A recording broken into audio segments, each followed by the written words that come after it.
In commemoration of the 80th anniversary of the D-Day landings, American Airlines flew nearly 70 World War II veterans to Normandy, France. This historic journey began at American's headquarters in Dallas-Fort Worth, with a kickoff dinner that featured a 1940s-era big band and a performance by the Victory Bells from the National World War II Museum in New Orleans. Veterans received a special heroes send-off from American Airlines team members before heading to Dallas-Fort Worth International Airport, where the celebrations continued. Notable participants. In addition to the veterans, the trip included several Rosie the Riveters, iconic representatives of the women who worked in factories and shipyards during World War II. 6 Medal of Honor recipients, the nation's highest award for valor, also joined the group.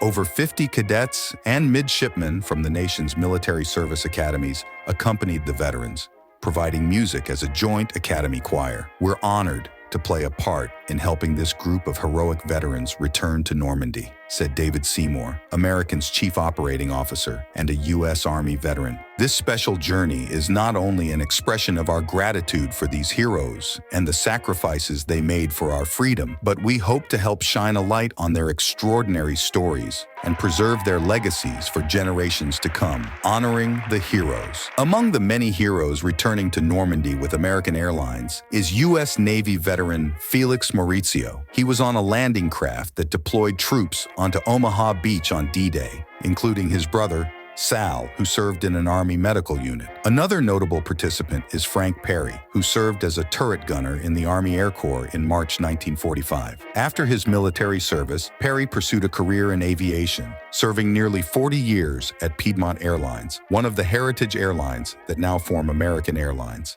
The veterans spent 2 days in Paris before traveling to the Normandy region for commemorative events. The trip included visits to key historical sites, concerts, and special ceremonies to honor the courage and sacrifice of all who served during World War II. The journey will culminate with a June 6th ceremony at the Normandy American Cemetery, where over 9,000 U.S. service members are laid to rest. The arrival in Normandy began with a heartfelt welcome from schoolchildren and World War II reenactors in Hull Gate. This warm reception was followed by a visit to Le Mémorial de Caen, a museum and war memorial dedicated to World War II and the Battle of Normandy. At the historic Omaha Beach, veterans walked in the footsteps of those who stormed the shores 80 years ago, laying a wreath to honor the fallen.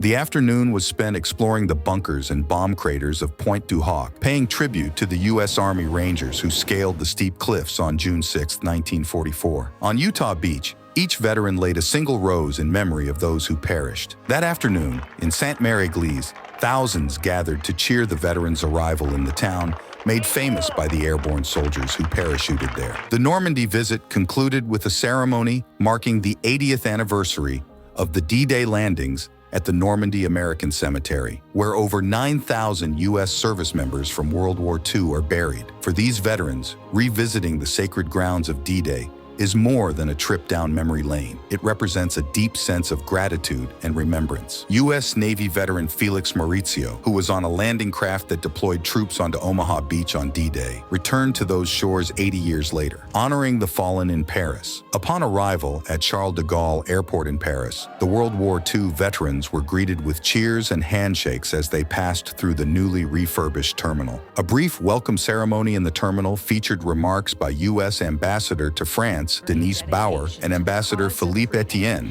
President of France's Mission Liberation 80 Task Force. The U.S. Embassy's Marine Detachment and a choir from Marymount International School also participated in the ceremony. The following morning, the veterans took part in a wreath-laying ceremony at Suresnes American Cemetery. The Service Academy Choir and a lone bugler from the U.S. Naval Academy performed taps honoring the fallen. Lunch was served aboard a cruise down the Seine River, and the evening was spent at the Le Ravivage de la Flamme ceremony under the Arc de Triomphe, honoring those who sacrificed their lives. A Texas welcome home. The Texas Insider was there to welcome our Texas veterans home, celebrating their incredible journey and commemorating their sacrifices. Arriving at DFW to families and cheers, the Veteran Charity Roll Call was there to welcome our World War II veterans back home to Texas. We are here at Dallas-Fort Worth International International Airport for a very special and momentous occasion. Today we are celebrating the 80th anniversary or commemoration of D-Day. And in just a few minutes, some of our brave World War II veterans are going to be arriving, flying in from Normandy, France. So we are so excited to welcome them. I'm so proud to see so many of their friends and family starting to show up with flags and signs and balloons and flowers. We are so happy to have these brave men coming home. We're going to hear from some of their experiences and what it was like. Many of them have had the opportunity to visit Normandy a few years in a row, so I know that this is very important to them, and they are part of the greatest generation ever, because these brave men not only were willing to give their lives to save our country, but to save the world, fighting for freedom over tyranny. So I'm so grateful for them. I know a lot of them personally, and they are my friends, and I cannot wait to see them and welcome them home. But thank you for being here with us on this really important and momentous occasion. Can I have your name, please, sir? Walter Stitt. Walter Stitt. What did it mean to you to be over there this year on the 80th commemoration? It's moving. There's no question about it. You know, to see all the thousands of graves. I got to Omaha Beach a little over a month after D-Day. So it's moving to see all of those graves. There's just no question about it.